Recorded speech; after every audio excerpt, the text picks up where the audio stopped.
오늘 아침에는 감사의 노래 이런 제목으로 하나님의 말씀을 잠깐 증거하고 기도하겠습니다.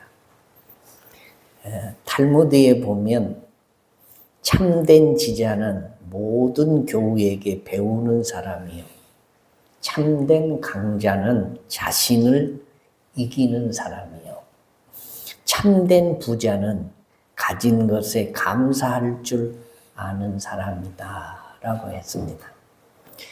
M.J. 라이언이라는 사람이 그가 쓴 감사라는 책에서 이렇게 기록하고 있습니다. 감사하면 기쁨이 넘치며, 감사하면 언제나 생기가 있고, 감사하면 우울증이 치유되며, 감사하면 마음과 몸이 건강해지고, 감사하면 걱정, 근심이 없어지며, 감사하면 매력적인 사람이 되고, 감사하면 고통과 분노가 사라지며, 감사하면 부족함을 받아들일 수 있고, 감사하면 겸손하게 되며, 감사하면 지금 이 순간이 소중하게 되고, 감사하면 상처받더라도 사랑하며, 감사하면 무엇이든 나누어 주고 싶고, 감사하면 나 자신은 물론 다른 사람을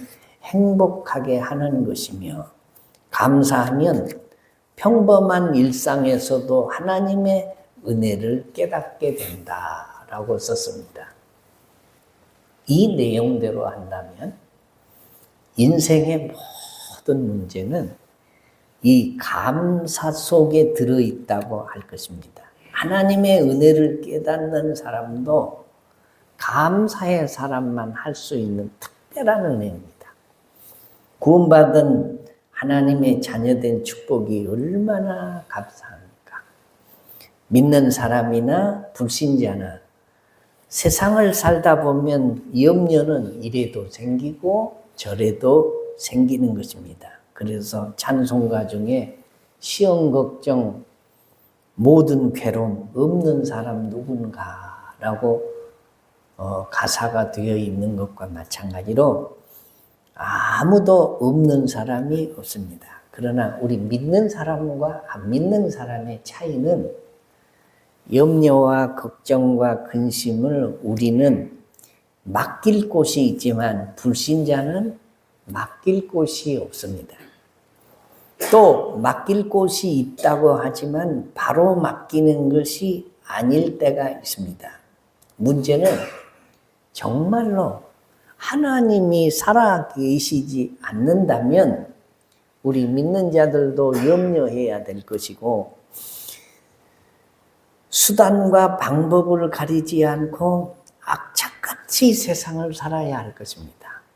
우리도 하나님을 안 믿으면 염려를 많이 해야 됩니다. 염려하고 걱정하고 수단 쓰고 악착같이 살아야 됩니다. 그러나 하나님이 살아계신 것을 확실히 믿는다면 하나님의 선하심을 우리들이 믿고 살기 때문에 기도하면 응답이 올 것도 믿고, 이 답이 나온 이상 우리가 그렇게 너무 오래 염려할 필요는 없습니다. 사람을 두려워할 필요도 없습니다. 이렇게 되면 무엇이든지 다 감사할 수 있습니다. 어려움이 오면 어려움, 그것이 감사의 조건으로 바뀝니다. 그래서 범사에 감사하라. 이것은 너희를 향하신 하나님의 뜻이니라 라고 말씀을 했습니다. 그 의미가 이해가 잘 안 되는데 하나님의 선하심을 우리가 믿으면 그 의미의 뜻이 비로소 이해가 되는 것입니다.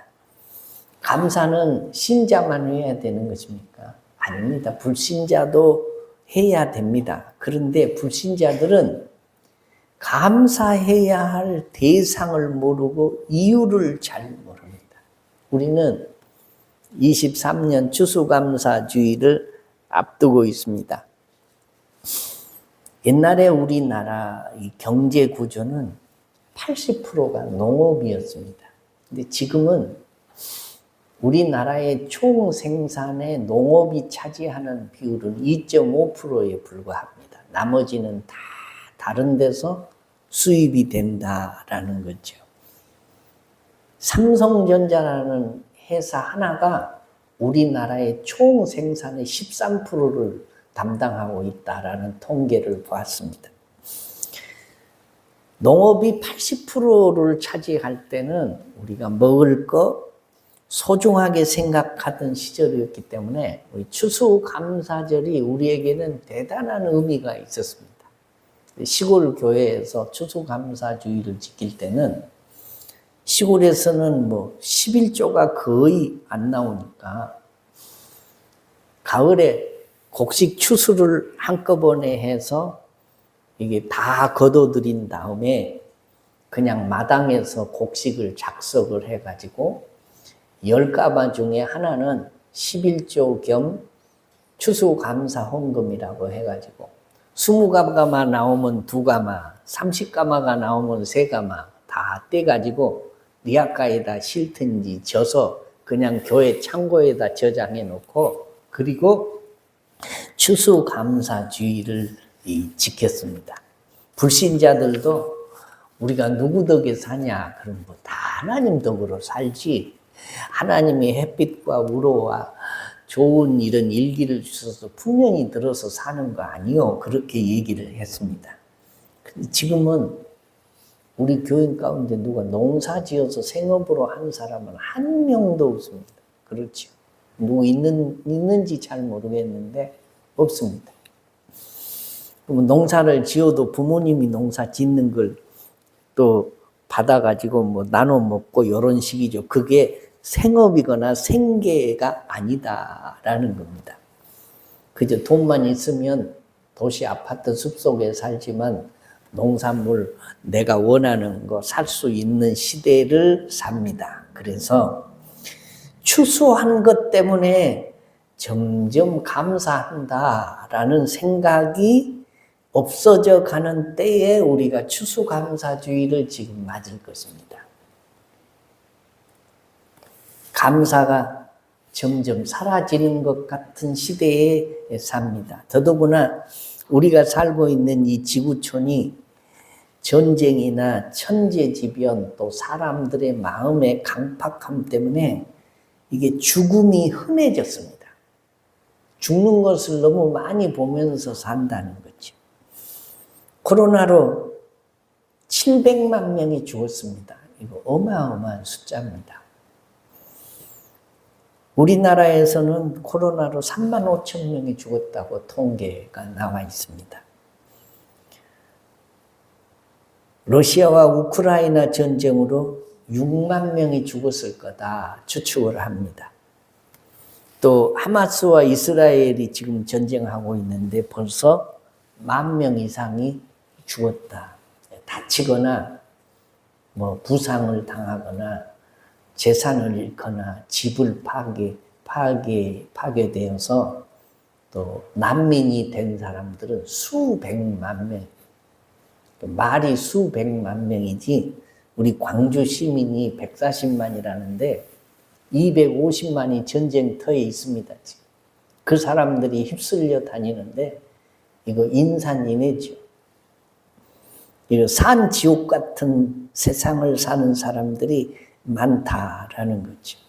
지진으로 죽고 분풀이 하는 사람에게 맞아서 죽고 불에 타져 죽고 물에 빠져 죽고 교통사고로 죽고 여기서도 죽고 저기서도 죽고 왜 사람 죽는 것이 우리에게 문제냐? 하나님의 형상대로 지음받은 이 사람의 목숨이 이 세상에서 가장 귀합니다. 예수님이 말씀한 대로 온 천하를 얻고도 네 목숨을 잃으면 무엇이 유익하리요 말씀했는데 내가 죽으면 세상도 없는 거예요. 온 천하도 없는 겁니다. 그만큼 중요한 사람이 죽어나간다라는 거죠. 하나님이 없이는 하나님이 우리를 도와주시지 않으면 하루도 안심하고 살 수 있는 세상이라고 하기에는 우리가 살고 있는 이 지구촌이 너무나 위험하고 이게 불안한 세상이 되었습니다. 아직 우리는 살아있어서 감사 주일을 준비하는 주일에 하나님께 나와 예배할 수 있다는 것이 축복인데, 예배의 자리에 있다는 것은 아직 내 발로 뚱뚱 걸어서 교회에 올 수 있는 건강이 있다는 것이고, 건강이 있을 뿐만 아니라 하나님의 전을 사모하는 믿음이 있다는 것이고, 믿음이 있을 뿐만 아니라 하나님 앞에 나와서 감사하며 예배해야 된다고 하는 그 정도의 믿음은 있기 때문에 우리가 하나님 앞에 나와서 예배를 하는 것입니다. 그러므로 예배할 수 있다는 것이 얼마나 큰 은혜요 감사인지 모릅니다. 감사가 시들하고 무뎌진 우리 심령에 이 경종을 주는 말씀이 오늘 대독해 주신 이 본문 말씀입니다. 이 본 시편은 하나님께서 그 백성에게 베푸신 풍성한 은혜를 찬양하는 감사의 시인데, 이 감사의 시가 두 가지입니다. 특별 감사와 일반 감사로 나누어져 있습니다.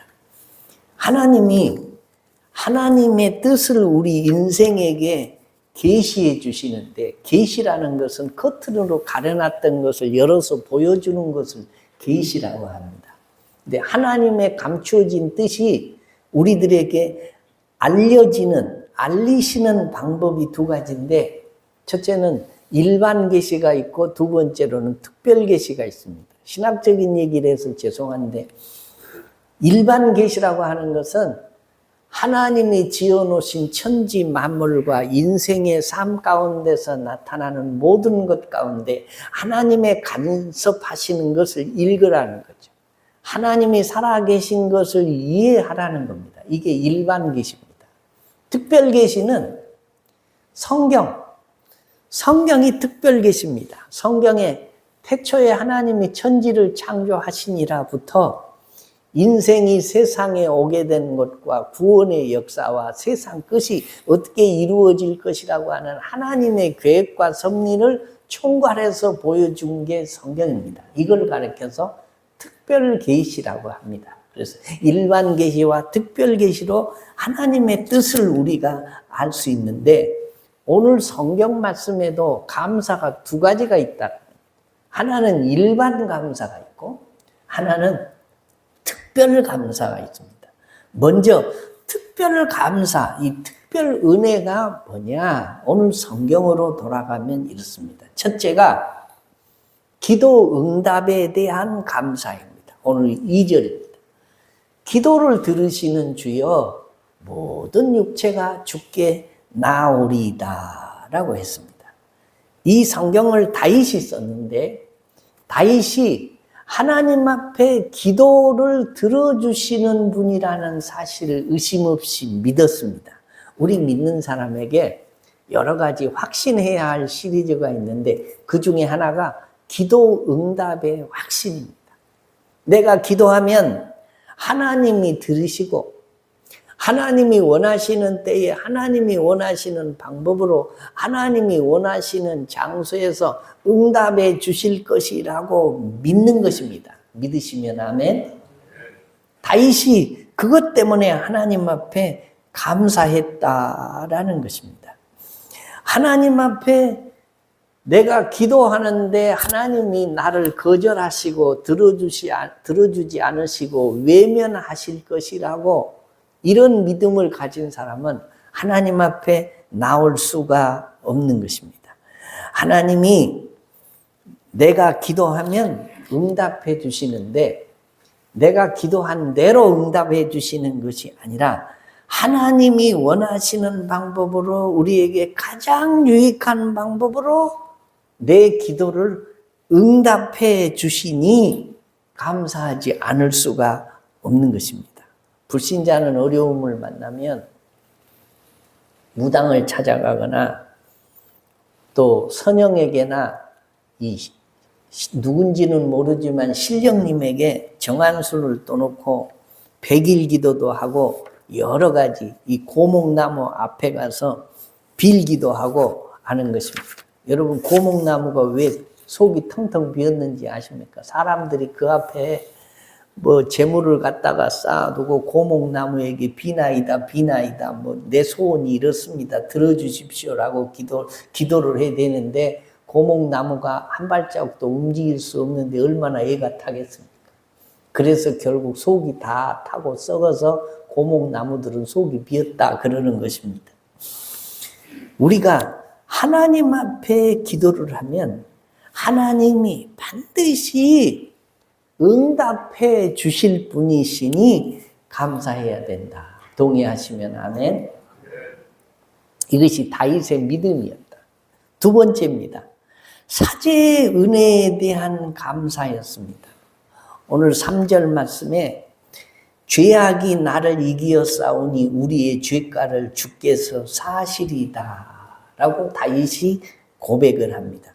죄악이 나를 이겼다 하는 이 말씀은 죄의 세력에 압도되어서 스스로의 힘으로는 도저히 벗어날 수 없는 상태를 말합니다. 죄를 지으면 죄의 종이 된다. 요한복음 8장 34절에 예수께서 이르시되 진실로 진실로 너희에게 이르노니 죄를 범하는 자마다 죄의 종이라 라고 말씀해요. 천하 장사 영웅 호골도 이게 죄를 지으면 다 죄의 종살이를 하게 되고 죄의 대가를 반드시 치르게 돼 있습니다. 하나님은 죄를 지었는데 그 죄를 그냥 없다고 내가 해주마 하실 분이 아니세요. 그럴 수 없는 분이세요. 예. 하나님은 공의로운 하나님이시기 때문에 죄를 지으면 반드시 그 죄가를 치러줘야 됩니다. 그래서 예수님을 세상에 보내신 것은 우리의 죄를 그에게 담당시켜서 그 죄값을 대신 치르게 해주시려고 예수님이 세상에 오셨다는 것입니다.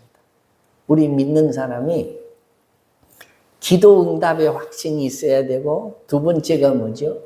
죄 사함의 확신이 있어야 합니다. 지난 죄는 사함받고 주 예수와 동행하니 그 어디나 하늘나라라는 찬양이 있는 것과 마찬가지로 죄를 사함받는 기쁨이 얼마나 큰지 시편 32편 3절로 4절에 다윗이 이렇게 말합니다. 내가 입을 열지 아니할 때 종의 신음함으로 내 뼈가 새하였도다. 주의 손이 주야로 나를 누르시오니 내 진액이 빠져서 여름 가물에 마름같이 되었나이다 셀라라고 찬양하고 있습니다. 사제의 은혜가 크고 깊고 높으니 하나님 앞에 특별한 감사를 해야 한다라는 거죠. 죄인은 천국에 못 들어갑니다. 죄인은 하나님을 배울 수가 없습니다. 구약의 선지자들이 종종 하나님을 배웠다고 고백하는 선지자들이 있습니다. 죄인인 사람이 영광 중에 계시는 하나님을 뵈면 즉사예요. 살 수가 없어요. 하나님 좀 보여줬으면 좋겠습니다 라고 우리가 기도하는데 그런 기도는 안 하는 것이죠. 하나님을 우리는 뵐 만한 그런 거룩함이 우리에게는 없어요. 그래서 구약 선지자들이 하나님을 뵌 다음에 화로다 나여 망하게 되었도다. 나는 이제 죽게 됐다 그 말이에요. 우리가 하나님을 뵐 수 있는 길은 그 허물의 사함을 얻고 그 죄를 가리는 우물 받는 자가 복이 있다라고 말씀을 해야 한 것과 마찬가지로 죄의 씻음을 받아야 하나님을 뵐 수 있다는 거죠. 결국 우리가 천국 가는 것은 예수 그리스도의 피로 말미암아 죄의 씻음을 받기 때문에 천국 갈 수 있습니다. 이것이 은혜 중에 은혜요, 축복 중에 축복이라는 것입니다. 그 다음에 세 번째, 주님과의 교제에 대한 감사입니다. 오늘 4절 말씀에 다윗이 감사의 제목을 이렇게 말해요. 주께서 택하시고 가까이 오게 하사 주의 뜰에 거하게 하신 사람은 복이 있나이다. 우리가 주의 집 곧 주의 성전의 아름다움으로 만족하리이다 라고 말씀합니다. 하나님과 교제할 수 없는 우리를 하나님이 죄를 씻어주시고 또 하나님의 우리 기도를 응답해 주심으로 말미암아 하나님과 교제할 수 있는 길을 열어주셨다. 이것이 말할 수 없는 축복이라는 것입니다. 세상에서는 조금 높은 사람을 알고 지낸다는 것으로 사기도 치고 높은 사람을 안다는 것으로 의시되고 교만해지고 이렇게 자기를 그렇게 높이지만 우리는 하나님과 교제할 수 있는 축복을 얻은 사람들이 우리 예수 믿는 사람들인 줄로 믿으시면 아멘. 이 축복을 받았으니 하나님께 대한 감사를 해야 한다라는 것입니다. 네 번째입니다. 구원에 대한 감사입니다. 5절로 8절 긴 성경입니다만 우리 구원의 하나님이시여 땅의 모든 끝과 먼 바다에 있는 자가 의지할 주께서 의를 따라 어미하신 일로 우리에게 응답하시리이다 라고 고백을 하고 있습니다. 하나님께서 예수 그리스도의 피 흘리심과 부활로 말미암아 우리를 죄와 사망의 권세에서 구원하신 것보다 더 큰 감사와 은혜가 어디 있겠습니까? 예수 믿고 가장 크게 받은 복은 구원의 복입니다. 믿으시면 아멘. 천국 가는 복이다. 그런 말이죠. 하나님 나라에 들어갈 이 자격을 얻은 복. 그래서 날 구원하신 주 감사. 이보다 더 큰 감사가 어디 있냐라는 것이죠. 날 구원하신 예수를 영원히 찬송하겠네. 저 죄인 어서 주께와 제 사유하심 받으라 라는 찬양이 있는 것과 마찬가지로 구원 얻은 감사보다 더 큰 감사는 없다는 것입니다. 그 다음에 다섯 번째로 풍성한 열매에 대한 감사입니다. 9절로 13절까지 있는데 우리는 지금까지 하나님의 특별 은혜에 대해서 우리가 지금 나누었습니다. 이제 이 다섯째는 특별 은혜가 아닌 일반 은혜를 너희들이 받았으니 하나님 앞에 감사하라는 것입니다.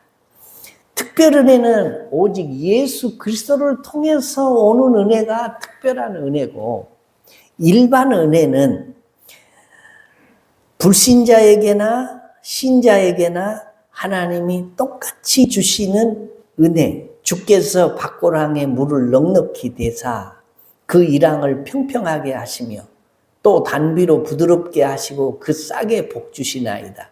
주의 은택으로 연사를 관씌우시며 주의 길에는 기름이 떨어지며 들의 초장에도 떨어지니 작은 산들이 기쁨으로 띠를 띄었나이다. 초장에는 양떼가 입혔고 골짜기에는 곡식이 덮였음에 저희가 다 즐겨 외치고 또 노래하나이다.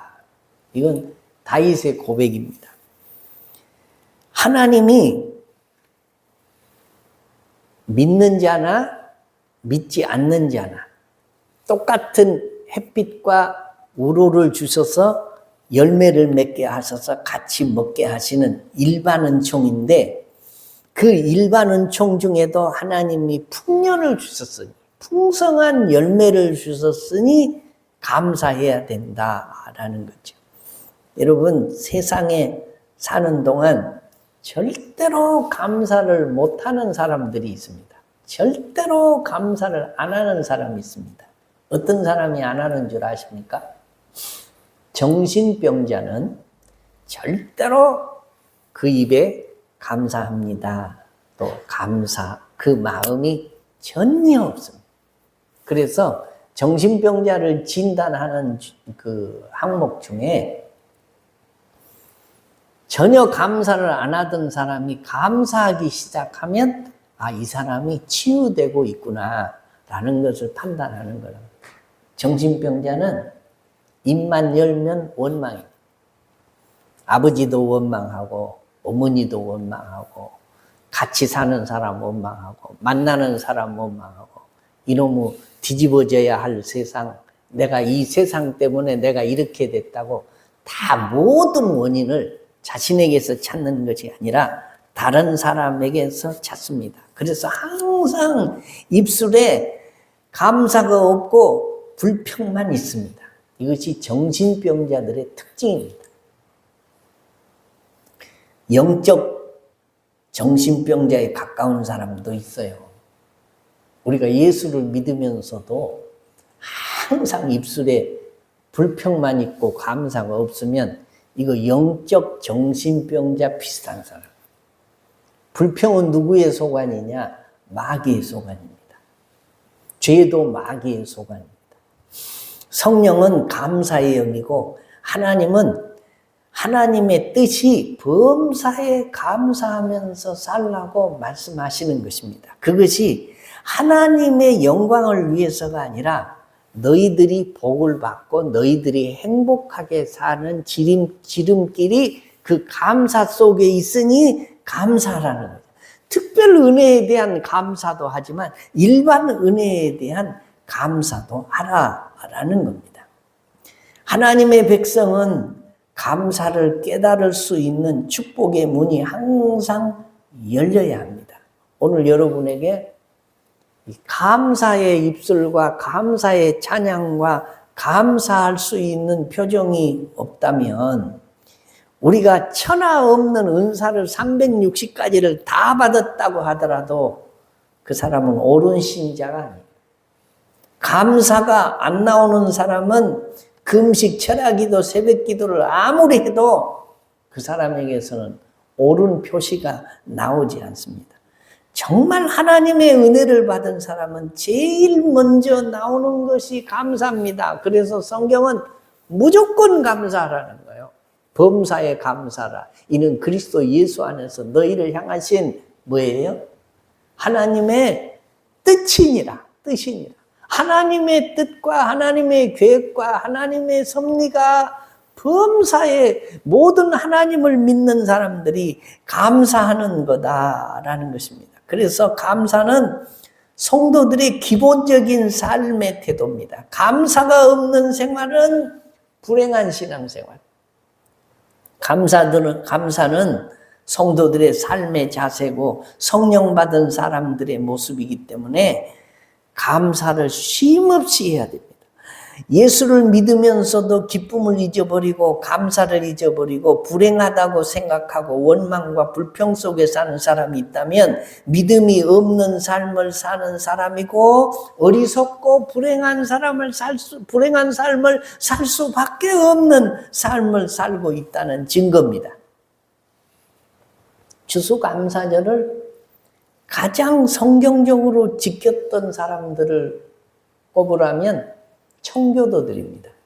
영국에서 신앙의 박해를 피해서 배 한 척을 빌려가지고 망망대해 신앙의 자유를 떠난 사람들인데 이 사람들이 1620년 12월 26일 겨울 미 동북부 해안인 플리모우스에 도착한 그들의 7가지 감사가 기록으로 남아 있습니다. 7 감사의 조건을 다음과 같이 쳤습니다. 첫째, 180톤밖에 안 되는 작은 배이지만 그 배라도 주심을 하나님께 감사했다. 둘째, 평균 시속 2마일, 걷는 속도보다 느리는 항해였으나 117일간 계속 전진할 수 있었음을 감사했다. 셋째, 항해 중 2사람이 죽었으나 한 아이가 태어났음을 하나님께 감사드렸다. 넷째, 폭풍으로 중심되는 큰 도시 부러졌으나 파손되지 않았음을 하나님께 감사했다. 다섯째, 여자들 몇이 파도 속에 밀려 들어갔으나 모두 구출됨을 하나님께 감사드렸다. 여섯째, 인디안들의 방해로 상륙지를 찾지 못해 한 달을 바다에서 방황했으나 호의적인 원주민이 사는 상륙 지점을 허락해 주신 하나님께 감사했다. 7째, 고통스러운 3개월 반의 항해 중 단 한 명도 돌아가자는 사람이 없음을 하나님께 감사했다. 이쯤 되면 이 감사는 전천후 감사입니다. 감사할 조건이 아닌 것들이 알고 보면. 그런데도 그들은 하나님 앞에 감사의 조건을 찾았고 범사에 감사했습니다. 이 감사를 한 사람들에게 하나님은 그 다음 가을에 복을 주셨는데 풍성한 열매를 거두고 하나님 앞에 인비언들을 초청해서 예배드리면서 감사를 더 크게 했는데 그것이 이 현대의 추수감사절의 시초가 된 것입니다. 물론 하나님이 3대 절기를 구약 성경에 늘 지키라고 말씀하셨죠. 사랑하는 성도 여러분, 믿음 좋은 사람이 누구냐? 하나님을 영화롭게 할 사람이 누구냐? 행복하게 살 사람이 누구냐? 늘 감사하면서 사는 사람입니다. 감사할 조건이 아무리 많아도 감사가 훈련되어 있지 않는 사람은 감사를 못하고 불평하며 살고요. 다른 사람이 볼 때 감사할 조건이 전혀 없는 것 같은데 좁은 길을 걸으면서도 밤낮 기뻐하고 찬송하고 감사하며 사는 사람이 있습니다. 말씀을 마치면 이렇습니다. 사랑하는 성도 여러분, 하나님이 우리에게 특별한 은혜를 주신 것이 있습니다. 그리고 하나님이 우리에게 일반 은혜를 주신 것이 있습니다. 특별한 은혜가 뭡니까? 기도 응답을 주실 것을 약속하신 그것이 특별한 은혜입니다. 특별한 은혜가 뭡니까? 죄 사함의 복을 주신 은혜가 특별한 은혜입니다. 특별한 은혜가 뭡니까? 주님과 교제할 수 있는 은혜를 주신 게 특별한 은혜입니다. 특별한 은혜가 뭡니까? 구원에 대한 은혜, 우리를 구원시켜 주신 은혜가 특별한 은혜 중에 특별한 은혜입니다. 일반적인 은혜가 뭡니까? 우리가 하루 세 끼 밥 먹고 일용할 양식을 주시고 내일 걱정 없이 그날 하나님의 은혜로 생계를 유지하고 신앙을 지키고 살아갈 수 있는 은혜를 주신 것이 일반적인 은혜다라는 것입니다. 우리가 추수감사주의를 앞두고 여러분 지금까지 늘 하나님 앞에 감사해 왔지만 더 큰 감사로 하나님께 나가서 감사하는 자에게 주시는 축복들을 받아 누리는 믿음의 종들 되시기를 주의 이름으로 축원합니다. 다 같이